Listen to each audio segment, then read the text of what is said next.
Muy bien. Muy buenos días para todos. Es un gusto que nos acompañen en el foro de APLA y muy particularmente en esta sesión, en esta conferencia. El día de hoy tenemos el honor de tener con nosotros al doctor Atul, quien es un especialista de IHS en temas de sustentabilidad y particularmente de emisiones de carbono. Hoy tenemos una conferencia muy interesante que se llama Energy Transition a Net Zero Emissions. Y de las pocas cosas buenas que tiene la pandemia es que hoy, por esta forma de comunicarnos, tenemos la oportunidad de contar con el doctor Arya para que nos dirija esta conferencia. Sin más, voy a pasar a hacer una presentación del mismo. Voy a leer su currículum en inglés como lo recibí y estoy seguro que todos lo podremos seguir. El doctor Atul Arya. Dr. Atul Arya is Senior Vice President and Chief Energy Strategist at IHS Markit.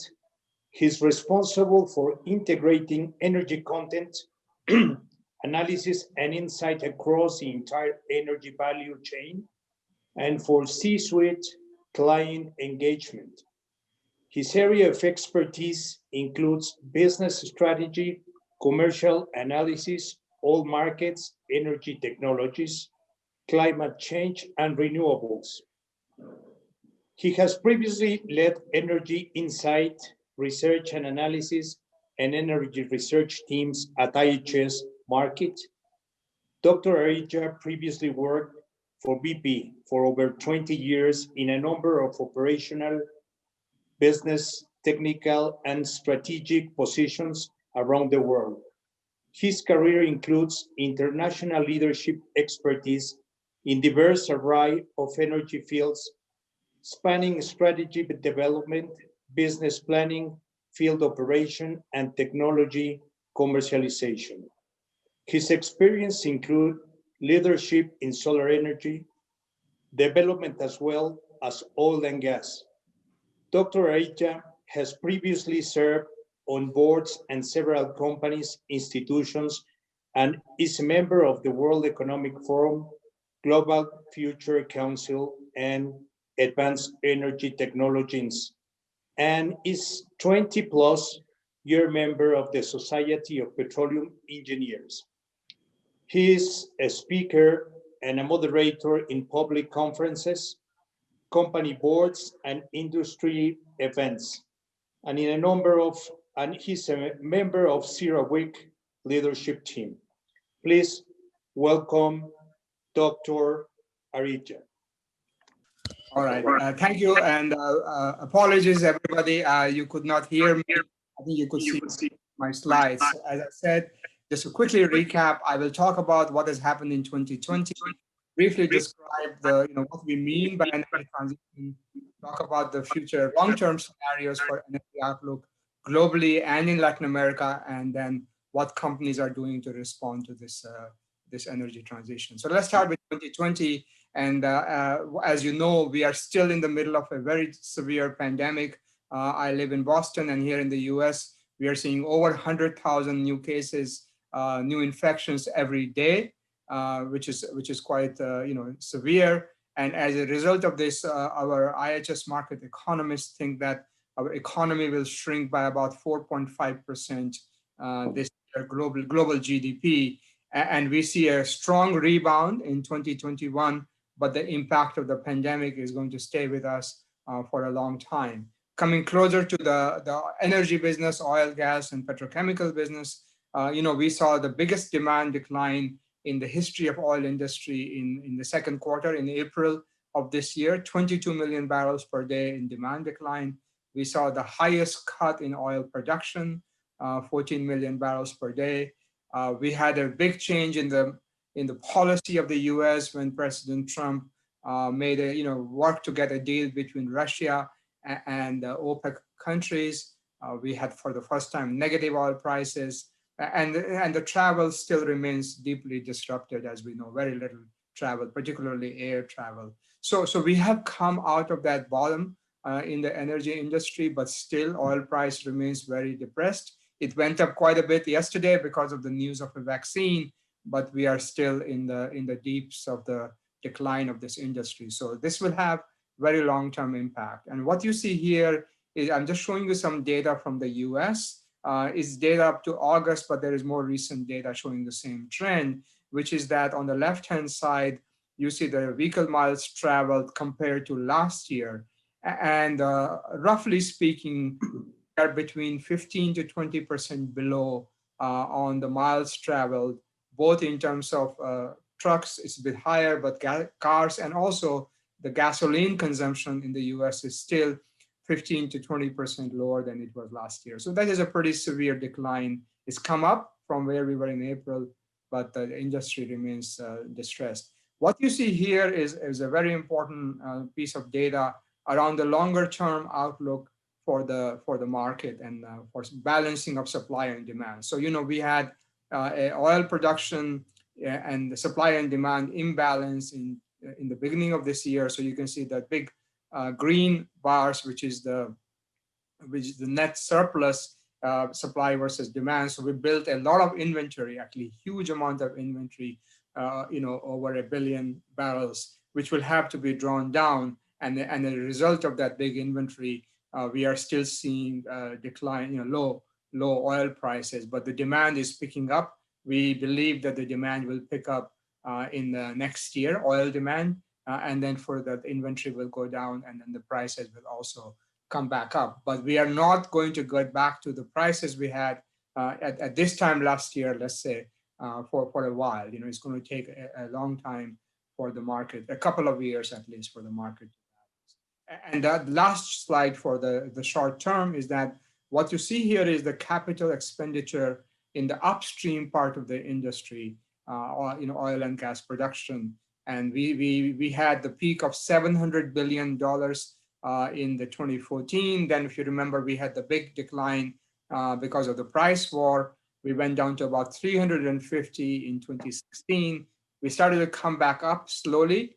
And last year we were around about 450.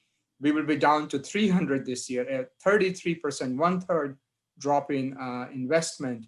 And then we don't get back to like 450 or so until about 2025. So the industry will take a long time to recover on the upstream side. So while this is happening, the world is also changing, and the focus on climate change has become much more than it was even 2 years back or 5 years back for sure. So what is happening? So the first thing we need to remember is that the world of energy, you all know this very well, it moves very slowly because we have large amount of infrastructure, and you can't just change the infrastructure, not just the production, refining, petrochemical, but also cars and houses and other industrial operations which use oil and gas and coal. And what you see here is a long-term picture over 100 years of change in the global energy mix. It took oil over 100 years to get to be the dominant fuel, primary fuel, from the 1870s to the 1970 or so, when it hit the peak of its share. And similarly, gas, which is now a dominant fuel, it took a very long time. And so the message here is that for renewables to come back up and become a very important part of the future, or become a majority of the future, it's going to take a very long time. And this chart here is a global chart of the primary energy mix. So comparing the mix from 2000 to 2018, roughly 20 years. And what I show on the left-hand columns is the share of primary energy mix. And this may come as a surprise to you that coal share actually went up. Oil went down, gas went up a little bit, and the renewables share overall doubled from a very small base. Now keep in mind that the total amount of energy we consumed has gone up significantly from 2000 to 2018, but the percentages have not changed. Interestingly, if you look at power generation, where the share of coal has not changed. Gas has, of course, increased. We know because of the shale gas revolution here in the US and in parts of Latin America, and also just big growth in gas production. But interestingly, what you see is that the share of renewables in power has gone up significantly to 8%, but the share of nuclear has gone down from 17% to 10%. So basically, we took one clean energy source and replaced it with another clean energy source in power generation. And that is part of our challenge, that in order to reduce emissions, we will have to make much bigger and more fundamental changes.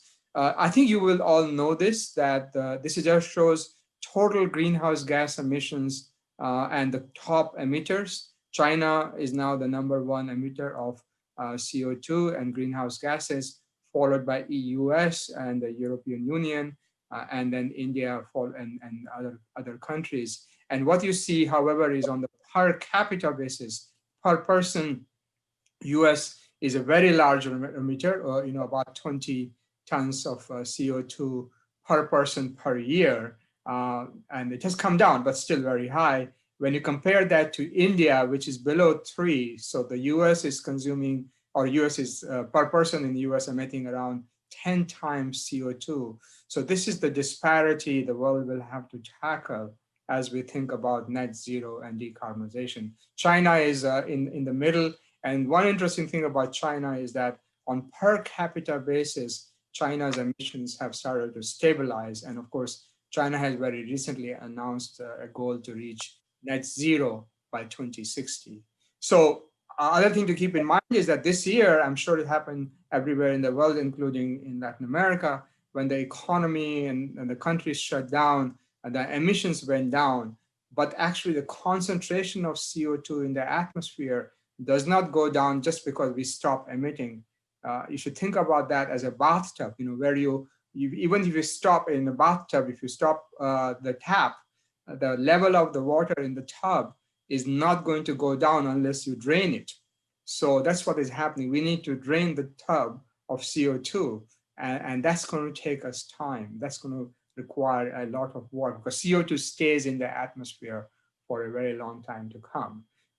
The other kind of high-level message I want to communicate is that, decarbonizing, getting to net zero is going to require effort across multiple sectors of end use. So this chart is from the United Nations data, which shows that electricity generation is only 1/4 of global emissions. We pay a lot of attention to solar and wind, but it's only 1/4 of emissions. Transportation globally is 14%. It's much higher in the US, for example, because we drive a lot more, lower in the countries with lower level of cars. Agriculture is 25% or 25%. And manufacturing, where a lot of you work, for example, petrochemical is 12%. And reducing emission in petrochemicals, as an example, will be very difficult because we need heat there, not electricity. And we know that electricity is not a good source of heat. For that, we need natural gas. So this idea of decarbonizing across multiple sectors is going to be a very significant challenge for a very long time to come. So let's look at what we see in IHS Markit, our future scenarios. So we have 3 scenarios, just to kind of give you level playing, what they are.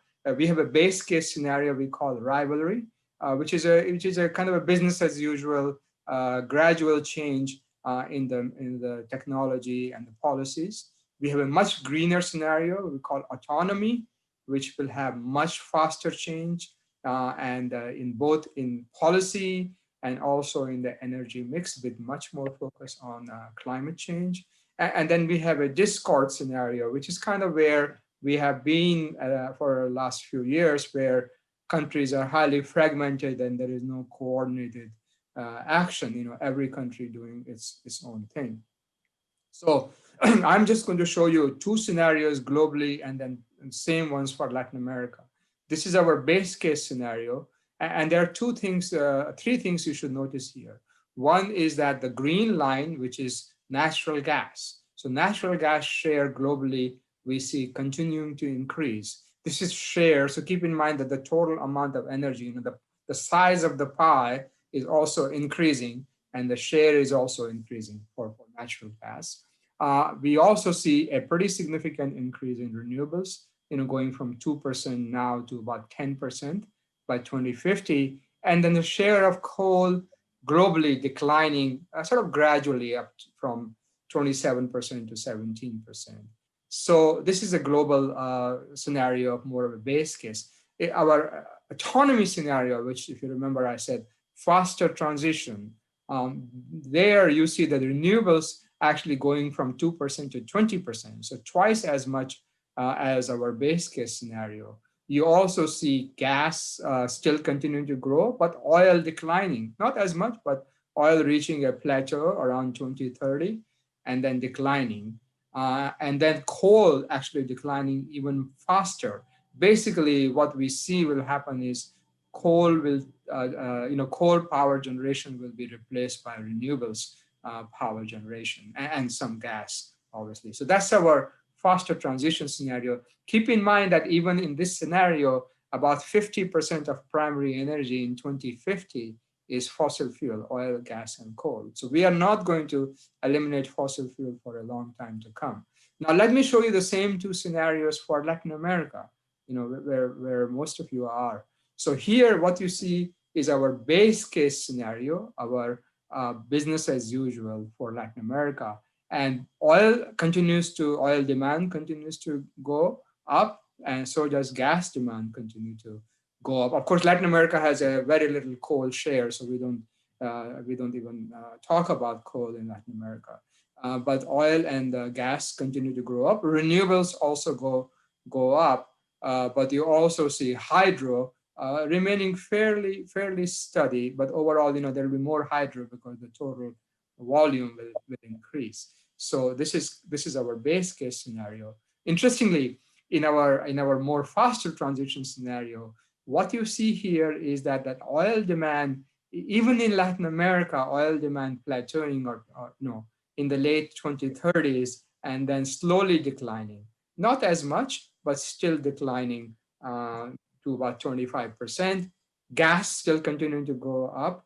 But again, renewables, where there's a lot of potential for renewables in power generation in all of Latin America, they continue to grow and grow very, very fast. And we also see hydro continue to play a very important role in Latin America. So that's a very high level picture of what we see in the energy mix. But the other thing to keep in mind is that in terms of the emissions, which is what ultimately matters, is the emissions matter more than anything else in terms of net zero. Latin America emissions will decline quite significantly in the autonomy case because of all the things I just talked about: more renewables, more gas, less oil. So let's just see how all of this then impacts some fuel situation. So refined product, where you see a big drop in 2020 on the left-hand side, it will come back up, and pretty much in every country we will see that demand to continue to grow. Of course, driven by the big economies of Brazil, Mexico, Argentina, and Colombia. That's where the biggest share individual countries will have. But overall, refined products, because these are growing economies and there will be demand for refined products. Now, annually, and these are averages over 10-year periods, what you see is in this decade we're just finishing, Venezuela, of course, had a big drop in the demand. But going forward into the future, pretty much every country is going to see a demand growth in the next 10 years, much faster, 2% on the average and a bit higher in some countries, and then slowing down as we transition out of hydrocarbons into other fuels. So that's what we see for refined product demand. Now, the other thing which is happening, and I'm sure you have already talked about it in this conference, is that as the refined product demand is declining, more of the output from refineries is going into chemicals, and chemicals is going to remain a growth business for a long time to come, driven by the big growth in the demand for plastics. But overall, the chemicals demand is growing twice as much as the refined product demand. So what that, and you can see on the right-hand side chart that the size of the refined product market, which is much bigger, we know, compared to the chemicals, but that size is going to change, and by 2050, is going to be the chemicals market will be more than twice as big a share than it is today, than it was in 2010. I'm sorry. So this is a growth business driven by demand for basic chemicals, which are now part of our daily life. And we can come back and talk about the issue of plastics, but that exactly, interestingly, in the time of COVID, plastics have proven to be a lifesaver. Everything we are using has some chemical component in it. So that is going to change. It is changing the mindset. But the issue of plastics remains. So we will see more of this. And what we're going to see is this is sort of a more detailed picture of how, if you go back 10, 15, 20 years back, when I was working in BP, we used to build a refinery, and then mostly products would go to refined products, as aviation fuel, gasoline, and LPG and so on. But now a refinery is being built more as a feedstock for petrochemical, and to build a cracker so that you can build, get some base chemicals out of that integration. And companies, and we have seen this all over the world, in particular in the Middle East, that the Middle Eastern big oil producers are now investing in sort of integrated complex in Korea, in China, and potentially even in India, where the growth markets is, so that they take their oil, send it to a refinery, which is linked to a petrochemical operation. So we will see more and more of this going forward because of the faster demand growth for petrochemical products. And the other thing I should mention, because in Latin America, biofuels is a very important commodity, very important for the economy. We see, actually this picture is only Latin America, biodiesel and ethanol, but we will see biofuels demand growing, bioenergy more broadly, biodiesel, as an example, aviation, for flying, it's not going to be electric, planes unless they're very small. We think that the biojet, biofuel for aviation could become a very big opportunity. So we feel that overall biofuels have a bright future going into, going at least for the next decade and all the way up to 2050. The technology development hasn't progressed as much, but we think that is also going to happen with the next generation of both feedstocks and biofuels. So very quickly, I'm going to cover a couple of other things and then talk about what companies are doing. So as you saw from my earlier charts, oil demand is going to decline. Oil going into chemicals will increase, but the overall oil demand will decline because of more, transportation becoming more electric, as one example. But the gas demand will, we believe, globally will continue to grow, because gas we see has much more better, lower carbon share, and all of those things make it a much better fuel. Similarly, you already saw this, but the renewables we see as a big growth business, and 75% of future power generation globally will be renewables. And you can see it by country what that would be.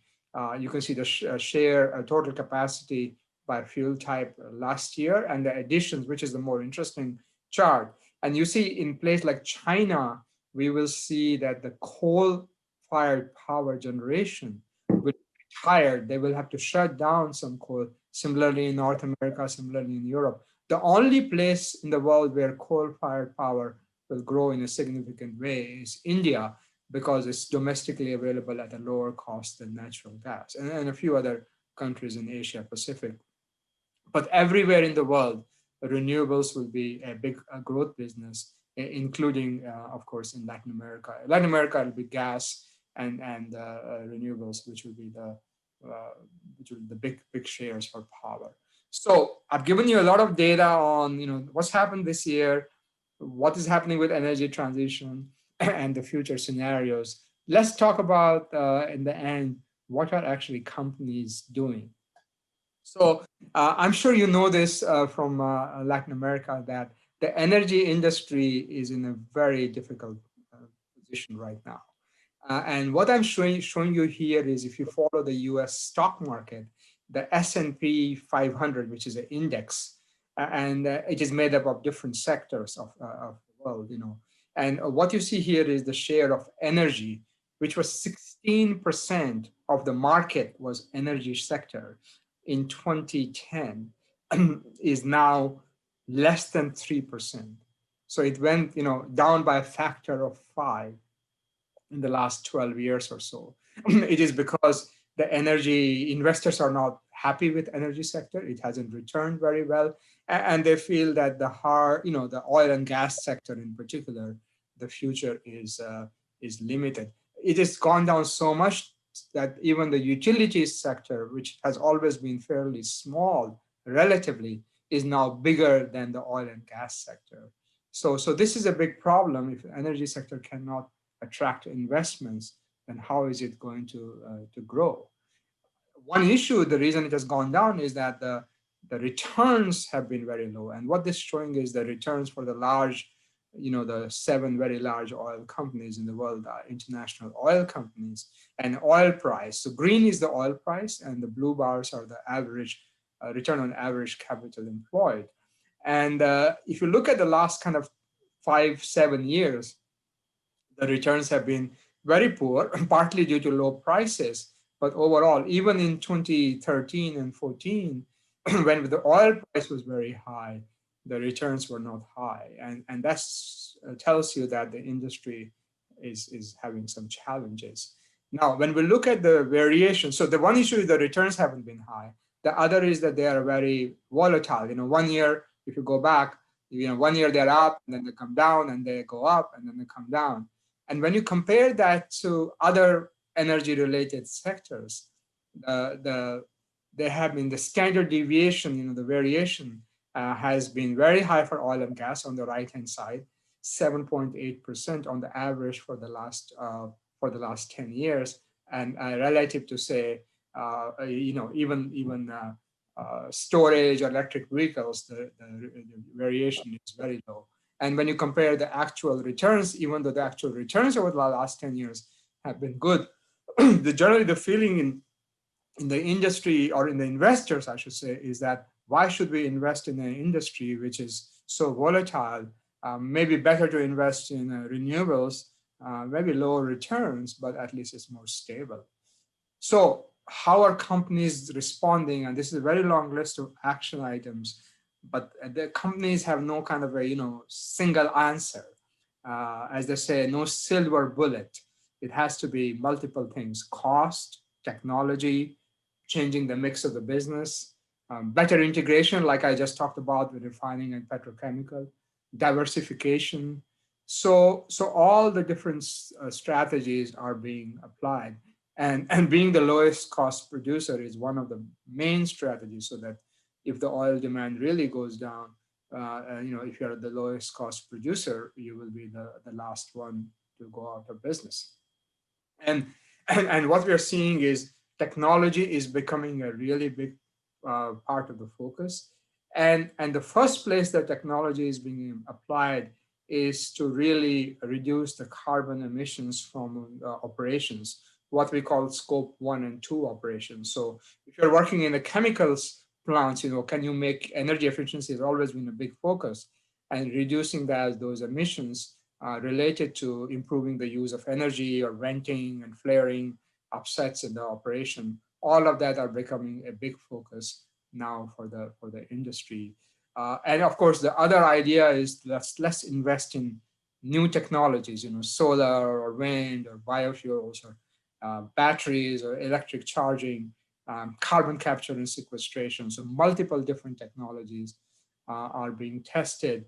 to see if you can scale them up. And what we are seeing is that the amount of capital going into what we call, low carbon investment is also going up. So one thing which has happened interestingly this year, if you remember, I said the overall capital for upstream went down by 33%. At the same time, the companies didn't cut their investment, the big companies, for energy transition for low carbon. So the share of the low carbon overall has now gone up because they preserved that investment. And pretty much every company is now signaling that they will continue to invest more and more.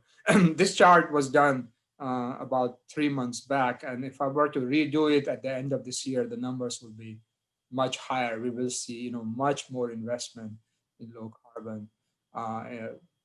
And the other thing companies are doing, you will hear, I'm sure in Latin America, you hear the net zero target. And what that really means is that companies are promising that emissions from their operations as well as from their products. So if I am an oil company, if I'm Shell and selling, gasoline, petrol, or aviation fuel, LPG, emissions resulting from burning those, I as a Shell will be responsible for offsetting them in some way and make it a net zero emission. The challenge is that those, we call them scope 3 emissions, are very huge, 80%. And a company does not have much control over those because it's the consumers, it's all of us. Every time we drive a internal combustion car, that's where that emission is happening. So it's very challenging. And sort of NGO analysis, this is done by a group called Transition Pathway Initiative, TPI.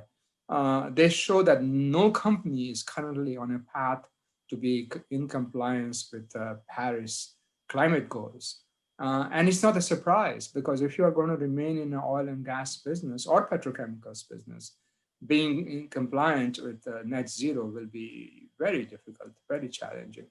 Same will apply for chemical companies, but less so, because a lot of the chemical output is going into a product where carbon is actually captured. It's not being burned, it's being used. So it's a slightly different issue. Excuse me, for chemical companies. I just want to end by sharing with you the slide here, which shows what some of the leading companies in Latin America are doing. So everybody is focused on reducing their emissions from their operations, which is a good thing, because every time we emit, that's a loss of value, because there's some energy going on without any useful work. But gas remains focused for both Ecopetrol and YPF. And then it's a mixed bag. Companies are thinking about renewables, which is a bit of a challenge, because if you're not been in a power business, then being in renewables is a pretty difficult thing. Very different kind of a business. Geothermal, we see it coming back all over the world, actually, because it is a renewable source. It's not that big in terms of scope, but still very, very, very important. But then the other one I should mention is going to be carbon capture. So one thing we should all see, at least for the oil and gas business, is big focus on carbon capture, because that's something the oil and gas companies know, how to capture carbon, how to store it, how to pipe it, and how to store it or use it for enhanced oil recovery. So we will see these techniques. If you're a chemical company, the focus will be more on the operational side, and also a lot of focus on digital technologies. How can you use digital technologies to become more efficient, whether it's in efficiency in your operation or in your distribution, on how your people are working, and that will remain a big focus. We see digitalization as one thing. I know it's a very big bucket, a lot of different technologies. Most recently, in the last 12 months, we are seeing a lot more use of drones, remote operations. We are thinking robotics, 3D printing. So all of these technologies are coming in a very big way. So let me just end by saying that, if you were to ask me Are we going to see a very fast, is oil and gas hydrocarbon age over, or is going to be over soon? My assessment is not so fast, because as I showed earlier, these things take time. But there are reasons that some things will go faster. The industry is not a favored industry because of lower returns. Younger people feel it's not doing enough to deal with climate change. Governments are also putting policies to more ambitious targets. So just in the last 3 months, we have seen China first put a target for net zero, then Japan and Korea. European Union has already got a target, and in the US, with the election of Joe Biden as president-elect, that could also change. That will change the policy. It depends upon how the overall political landscape is. But at the on the other side, because of the pandemic, we have realized that energy is really important. We won't be having this conversation if it was not for electricity and the internet.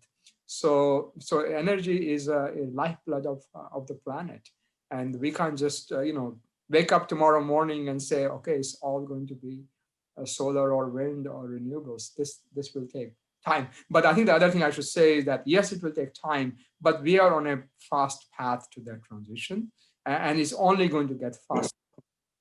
It may take 10 years or 20 years, but the as they say, train is leaving, it's already left the station.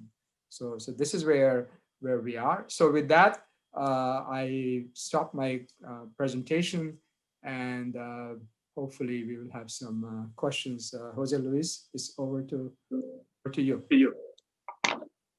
So, Edu, thank you very much. Very, very interesting presentation. And we thank you for accepting a few questions while we have some time.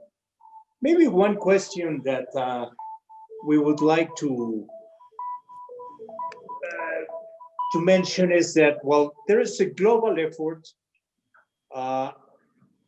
to reduce carbon emissions. Yeah. And there are also efforts coming from different countries. How do you see, different countries really doing something serious to go to zero emissions of carbon? And how do you see the global efforts, which are not really enforceable, but they have been there for several years, and from time to time, for example, you see some policy in the US the last 4 years, hopefully will change the following years. So how do you see that in the following years? Yeah, I think it's a really good question. And, as you know, and our audience knows, the world of energy, the reason we all like working in the energy business is because it is very dynamic. It changes every day. And we are impacted by politics more than many other businesses. If you're making consumer goods, food or consumables, energy business, it doesn't have a big impact on the politics, but we do. And I think that's kind of, will be the reality for a while. What I see happening is that there'll be some coordination, but there will not be a global coordination. It's the global coordination was the Paris Treaty.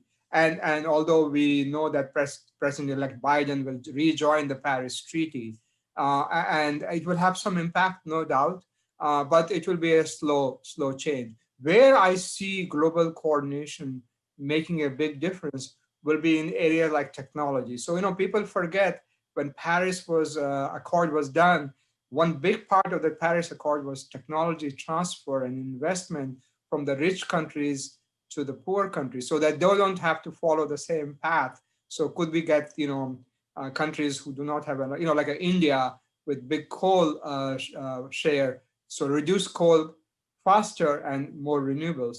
So I think we will see more investment on technology, on R&D, on technology transfer. And I think there'll be some coordination on political front. But if you say, will we get a global carbon price as an example, I think that's going to take a very long time. There's so many political issues. And by the way, the other thing we should remember is that we just are still in the pandemic. And if I have $1 to spend, right now, and you've seen that here in the US, and I'm sure in Latin America, number one priority of that dollar is to bring the economy back. If you can do it greener and better, that's great. But if, still economy number one priority. And just a little bit more about that topic. How do you see, funds and money of investors, looking for projects and companies more in the way of sustainability? Is this a real trend? Is this something that is really happening? Or is just something that is more on the, newspapers or kind of that? I think it is. It's really happening, Jose Luis, in Europe. I think Europeans are at the front end of that ESG, as we call it, environment, social, and governance factors. So, how good is a company on those metrics, and that's how you decide on the investments. So, Europe way ahead. US has been, following, and interestingly, the private sector in the US is moving forward much faster than the government. In the last 4 years, the Trump administration was not supporting that. We will see what happens going forward. But the companies, not just in our business and energy and petrochemicals, but you look at, and it's remarkable, you look at a Pepsi-Cola or a MasterCard or an Intel or Microsoft, the companies wouldn't think, they are likely focusing on energy, but they all are talking about circular economy, about net zero, about ESG, because they all want to be good citizens. And they see as a way to differentiate, so that people buy their products because they are, green. And I think we will see that trend even more so going forward. And that presents, for the energy industry, a big challenge, because the energy industry is kind of dirty a little bit. So how to clean it up, how to engage people in a more constructive way will be important. One other thing quickly I will say, Jose Luis, one thing we have seen this year is, it used to be all about environment and emission, but this year the social factors have become very important.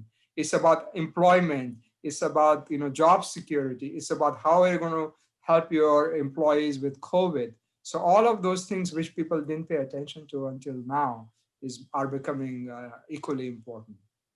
Right. Very good. So let me move a little bit to to a topic which is more related to our industry, plastics. So before COVID, a year ago, plastics really, the perception of significant part of the society was not that good to plastics.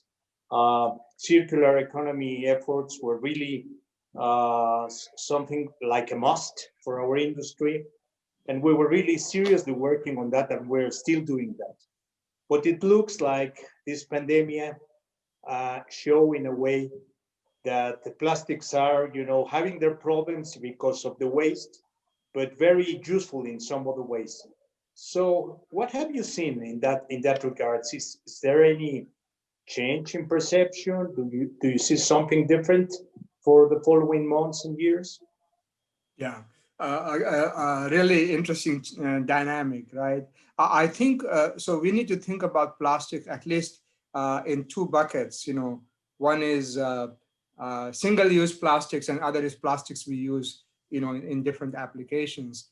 And what the pandemic has told us is that the plastics are very versatile, inexpensive, and critical to deal with, a virus. So I think what we are going to see is that plastic use is not going away. However, the importance of recycling or doing something, particularly with the single-use plastic, is also not going to go away. We have just done, my colleagues in the chemical part of IHS Markit have done a very big study around how this whole world is going to change. And in that study, what they're seeing is that, for example, Europe, again, taking the lead and putting legislation on the level of recycling which will be needed. So I think we will see more focus on recycling and more technology development. Right now, it's all mechanical recycling. Perhaps we get some more chemical recycling. in place, with pyrolysis and other technologies. So that will come up. But the plastic use is not going away. I mean, I didn't show the chart here, but in our forecast, olefins and all of the base chemicals, they grow twice as fast as right? So that business is going to be a growth business. I think one thing which we can relate to, I'm sure many of your colleagues in Latin America, is that, plastics or things like packaging has really changed the life of millions of people. You can buy a box of fruit juice or buy some food which can stay safe for a very long time to come. We couldn't do that a few years back. So there is a lot of good. We have to deal with the recycling issue. It's not going to go away because of the pandemic. It's just that people are appreciating more the value, the broader value of plastics. Very good. So another relevant topic, I mean, you mentioned it in your presentation, but how do you see the demand of hydrocarbons? It is clear that will be growing at a different path than in the past because of mobility and because of the ways transportation will be handled in the future. But can you share with us some insights? Sometimes we see people projecting electrical cars and mobility really growing fast. Some others really saying it is coming, but it's at a different speed. So how do you personally see this? Yeah. So electric cars are coming, but they are still a very small portion of the global car park. So if you look at the light duty vehicle, cars and light trucks, not the heavy duty highway stuff, we have about 1.5 billion light duty vehicles in the world. Electric cars are 7 million of that, 7 million from 1.5 billion. So they are like almost negligible, but they get a lot of attention, right? If you live in the US, you hear about Tesla every day. So the reality is that they are going to grow and they're going to grow very fast. The question is going to be, if solar PV has grown, so astronomically in the last 10 years. So will electric cars follow the path of a solar PV or follow a different path? My feeling is that in some parts of the world, they will grow very fast, but it's not going to be universal growth. Just as an example, in Asia, we will see more electric two-wheelers or electric bikes rather than electric cars, because it's very difficult to have, even reliable electricity for your daily use. To have electricity for charging is going to be difficult. Whereas if you have a bike, it has a very small battery, so it's much more simpler to handle. So it will vary differently in different parts of the world. The place I would want to keep an eye on is going to be China. China is the world's largest car market. And if China starts to grow very fast on EVs, then we know that is going to happen in other parts of the world as well. Because the capacity growth there can have an impact. That's what happened with solar PV and wind. When China not only started to produce, but to use, it really became a big business. And also politically, in the US with new administration, quite possible that there'll be more incentive for electric car. And that can change things. If you get a $10,000 rebate on buying a car, that's a pretty big deal, right? Yeah. Right. So. Very good. So, Atul, unfortunately, we ran out of time. We really enjoyed this presentation and the conversation with you. On behalf of APLA, I really thank you. IHS has always been an ally of our association. And this kind of topics as circular economy, sustainability, carbon zero emissions, very relevant for our industry and for our region. So thank you very much for sharing your thoughts with us. It was very interesting. Thank you. Thank you, Jose Luis, for inviting me. And thank you to all the APLA colleagues who have done a great job to make this a very, very easy conversation. So, and have a good rest of the conference. Thank you.